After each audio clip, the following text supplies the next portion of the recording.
So hello everyone, new day new blog. अब हामी चाहिँ लुमाङदानबाट चाहिँ हामी झर्दैछौँ, मुक्तिनाथतर्फ जाँदैछौँ। हाम्रो चाहिँ दाइले प्याकिङ गर्दै हुनुहुन्छ।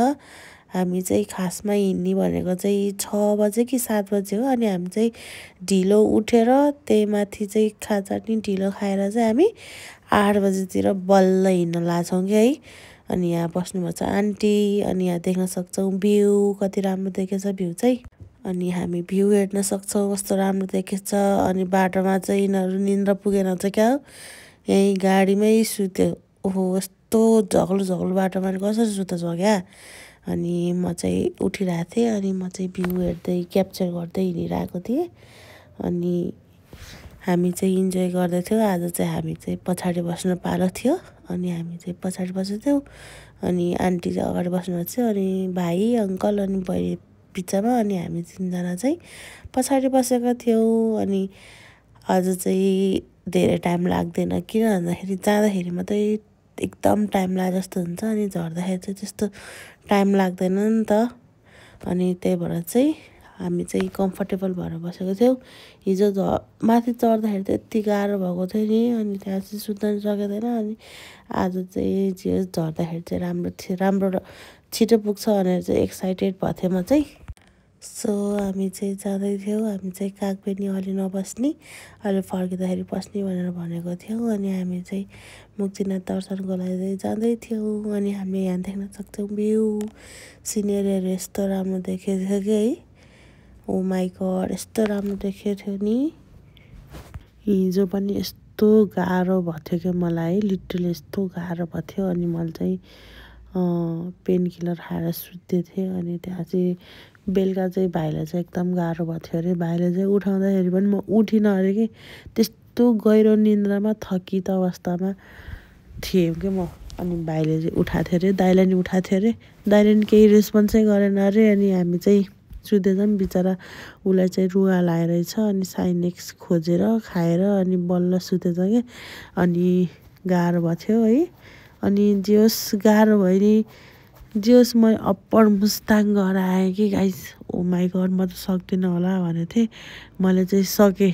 Hopefully I did it. मलाई चाहिँ एकदम जान मन थियो है। अनि finally I did it, upper Mustang.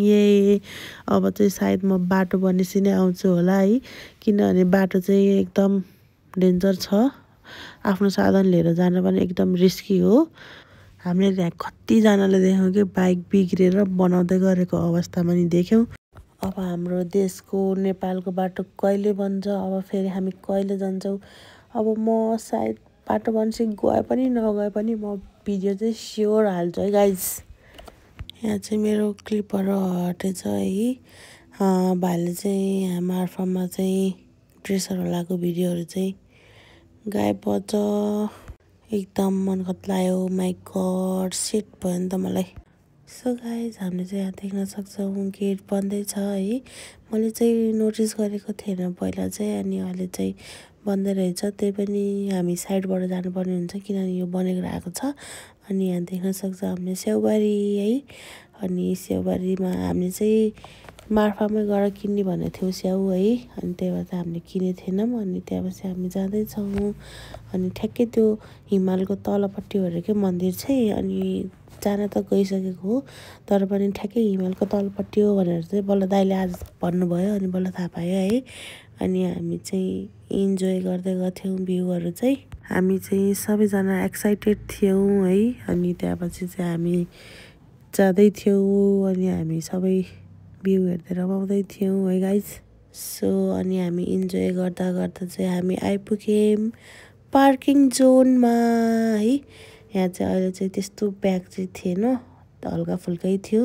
अनि म चाहिँ योपालि हिँडेर जाने भन्ने सोचमा थियो, तर अफसोस केही कारणले गर्दाखेरि चाहिँ म जान पाएन है। यो घोडाको नाम चाहिँ काली हो है। यो कालीले चाहिँ मलाई बोकेर हिँडिरहेको छ है। अनि मलाई चाहिँ कति जान मन लाग्थ्यो कि हिँडेर चाहिँ। अनि म केही कारणले जान पाएन। अनि त्यहाँपछि चाहिँ मलाई एकदम खटपट भयो। अनि यहाँ देख्न सक्नुहुन्छ मेरो बुढा चाहिँ एकदम दामी तरिकाले चाहिँ हर्स राइड गरेर जानुभयो कि। मभन्दा छिटो पुग्नु भयो क्या। मैले त केही सामान लिएको थिइनँ, तर मेरो बुढाले त्यत्रो झोला लिएर पनि त्यति छिटो जानुभएको, उहाँ पुगिसक्नु भयो कि।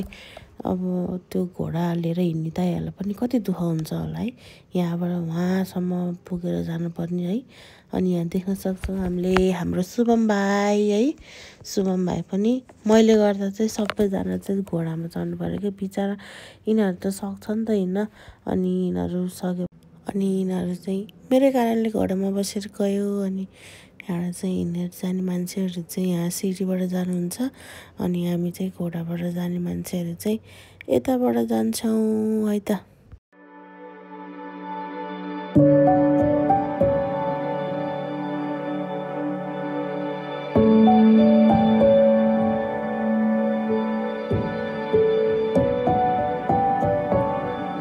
घुमाएँ मैले चाहिँ, अनि त्यहाँपछि चाहिँ म गएँ। हामी चाहिँ 108 धारामा नुहायौँ, अनि 2टा त्यो पापकुण्ड र पुण्यकुण्डमा डुबेर मैले चाहिँ सिक्का निकालेँ। अनि त्यहाँपछि हामीले पूजा गरेर चाहिँ फर्क्यौँ, अनि हामीले खाना खायौँ है।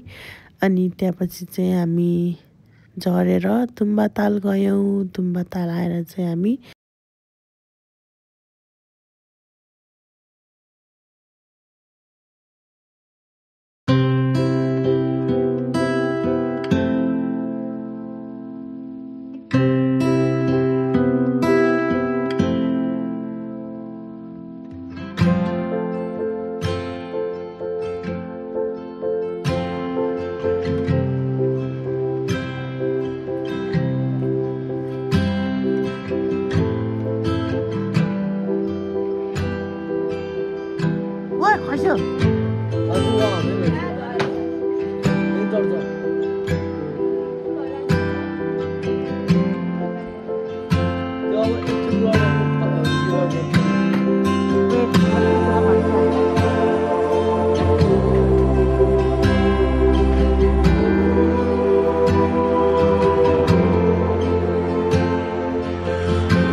सो त्यो बहिनीले नि एकदम हिम्मत देखाएर गर्नुभयो अनि यो भाइले पनि बन्जी जम्प गर्नुभयो अनि हामी चाहिँ त्यहाँबाट फर्केर हामी घर गयौँ। So thank you for watching my video. Bye by.